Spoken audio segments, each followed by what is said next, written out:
Guys, இந்த video ரொம்ப டேஸ்க்கு முன்னாடி எடுத்தது தான். என் குட்டிக்கு செம்ம ஹை ஃபீவராக இருந்துச்சு. ஆக்சுவலாக நாங்கள் ஊர்லேருந்து சென்னையிலேருந்து இங்கே வந்த பிறகே அப்பப்போ ஃபீவர் வந்துட்டு தான் இருந்தது. Because of water change, climate change அப்படின்னு இருந்திருக்கலாம். ஆனால் அன்னைக்கு செம்ம ஹை ஃபீவர் வந்துடுச்சு நைட்டில்.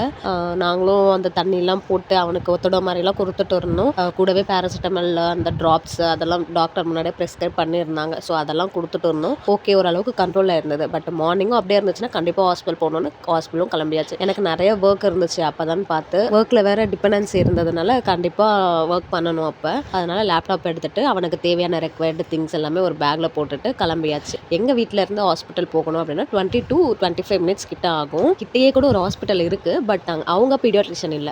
நாங்க இப்ப போகிற ஹாஸ்பிட்டல் வந்து பீடியாட்ரிஷியன். ஸோ பேபிஸ்க்கு நல்லா பார்ப்பாங்க அப்படின்றதுனால அங்கதான் நாங்க ப்ரிஃபர் பண்ணுவோம். ஹாஸ்பிட்டல் போனா சரியான கூட்டம். நிறைய பேர் அவங்க பேபிஸை வச்சுட்டு கூட்டிட்டு வந்திருந்தாங்க.